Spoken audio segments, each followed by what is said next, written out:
21 साल देश की सेवा करने के बाद रिटायर्ड फौजी ने अब गांव की गरीब महिलाओं और लड़कियों को आत्मनिर्भर बनाने का बीड़ा उठाया है।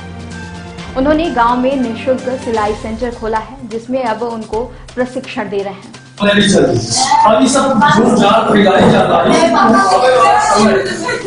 वाला ये समय है कि हमारे गांव में रहने के लिए कुछ अच्छा। त्योथर तहसील के मलपार गांव निवासी योगेश कुमार तिवारी ने 21 वर्ष 6 माह तक सेना में देश की रक्षा के लिए अपनी सेवाएं दी। सेना से नौकरी के बाद वे 6 माह पूर्व सेवानिवृत्त हो गए और वापस आकर अपने गांव में रहने लगे। गांव की गरीब लड़कियां सिलाई प्रशिक्षण के लिए 10 किलोमीटर दूर चाकघाट जाया करती थी, जिससे उनको परेशानी होती थी। उनके लिए अब रिटायर्ड फौजी ने अपने गांव में ही सिलाई केंद्र खोल दिया है। यहां पर वे गांव की सभी गरीब लड़कियों और महिलाओं को सिलाई का निःशुल्क प्रशिक्षण दे रहे हैं। वर्तमान में उनके यहां 45 महिलाएं प्रशिक्षण ले रही हैं और उनको सिखाने के लिए 3 मशीनें सहित कपड़े एवं स्वयं खरीद कर उपलब्ध करवाते हैं। उनके इस काम से अब गांव की गरीब महिलाएं सिलाई सीखकर आत्मनिर्भर बन सकती हैं। उन्होंने बताया कि जब वे छुट्टी में अपने गांव आते थे तो यहां से कई लड़कियां सिलाई प्रशिक्षण के लिए चाकघाट व त्योथर जाती थी। ऐसी गरीब लड़कियों के लिए रिटायरमेंट के बाद प्रशिक्षण केंद्र खोलने का निश्चय किया था। क्या नाम है? हमारा नाम अंकिता माझी है। हम मलपार से हैं और हमें सिलाई और बुनाई करने की बहुत सी लत थी। हम मतलब पैसा नहीं था हमारे पास, तो नहीं जा पाते थे, न त्योथर न पजामा। तो एक भैया फौजी में थे तो वो सिलाई सेंटर खुलवाए हैं और उसमें सब मुफ्त मिलता है, कैंची, इंची टेप, कपड़ा या सब कुछ मुफ्त मिलता है। इसलिए वो हम लोगों को सिलाई सेंटर सिखा रहे हैं और लगभग हम लोग 40-45 लोग हैं और रोज बढ़ते ही जा रहे हैं और बहुत ज़्यादा लक है सब लोगों को सीखने के लिए। फ्री मिल रहा है तो भी सिलाई सेंटर सीख रहे हैं। आगे जब सिलाई करने लगेगी तो कहीं दुकान पर भी डालने के लिए सोचेंगे? हाँ, मतलब बनने लगेगा ज़्यादा तो हम लोग अपने से मतलब कुछ अपना कदम आगे बढ़ाएंगे और कुछ अपने लिए सोचेंगे कि हमें भी आगे बढ़ना है और वो बहुत छूट दिए हम लोगों को, हम लोग कुछ आगे। क्या नाम है आपका? मेरा नाम योगेश कुमार तिवारी है। जैसा कि आप सैनिक हैं जी, ऐसे विचार है कि मुझको सिलाई सेंटर।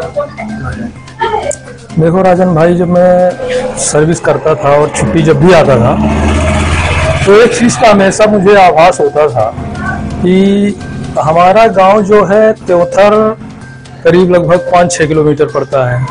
इधर मार्केट चाकघाट जो है 10-12 किलोमीटर पड़ जाता है। तो हमारे गांव की जो लड़कियां हैं, खासकर जो पैसे की तंगी की वजह से वो कुछ कर नहीं पाती थी। जैसे पढ़ाई तो चलो किसी तरह अपना सरकार व्यवस्था कर लेती थी साइकिल वगैरह दे के, लेकिन वो सिलाई करने के लिए उनको फिर से जाना पड़ता था, या वो स्कूल जाए कि सिलाई करने जाए। ये व्यवस्था जो थी तो दूर थी होने के कारण वो सिलाई नहीं सीख पाती थी। तो मेरे मन में ये हमेशा मतलब एक विचार रहता था कि मैं कुछ गांव के लिए करूं, कुछ करने का मतलब एक जुनून होता था। तो मुझे लगा कि क्यों ना सिलाई सेंटर खोला जाए और अपने गांव के लड़कियों महिलाओं के लिए कुछ आत्मनिर्भर कुछ अपने लिए कर सके। और यही बेटियां जो आज हमारे गांव में है, कल दूसरे गांव में जाएंगी, तीसरे गांव में जाएंगी, वहां भी इस चीज को मतलब आगे बढ़ाएं, आत्मनिर्भर बने। तो इसीलिए मैंने ये सोचा कि कुछ करते तो सब कुछ है, अपना अपना कमाते खाते सब है। मुझे ऐसा क्यों मतलब लगा कि कुछ लड़कियों के लिए किया जाए। इसलिए मैंने सोचा था कि जिस दिन मैं पेंशन जाऊंगा, मैं एक फौजी हूं और 21 साल 4 महीने देश की सेवा किया, और मैं ये पहले से ही प्लानिंग करके रखा था कि जब भी मैं कभी पेंशन आऊंगा तो सबसे पहले ये कार्य मैं करूंगा। और जब मैं पेंशन आया उसके 1 महीने बाद ही मैंने ये स्टार्टअप किया। ये मेरा ग्राम मलपार और अंजोरा के बीच में ये स्टार्टअप रहा, सिलाई सेंटर, जो काफी जितना मैं सोचा नहीं था उससे अच्छा लेडीजें लड़कियां बढ़ चढ़ के हिस्सा ली। और आज जो है करीब 40 से 50 लेडीजें लड़कियां मिलजुल के सिलाई सीख रही हैं। और मेरा प्रयास ये है कि मैं त्योथर तहसील से ज़्यादा गांव में पहुंच कर ये सेवा बहन बेटियों को दे पाऊं।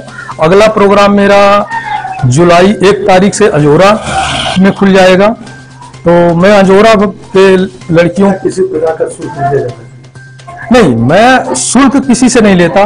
मैं जितना हो सकता है मैं अपना खर्चा क्लोज करके, मैं अपना पैसा बचा के, जो मैं फालतू का खर्चा है उसको मैंने क्लोज कर दिया, और उसी पैसे से मैं इनको फ्री कपड़ा देता हूँ, फ्री सिलाई देता हूँ, सिलाई मशीन देता हूँ। हम मतलब इनको मतलब ये आए, ये कुछ न लेके आए, सब सारी व्यवस्था मैं करता हूँ।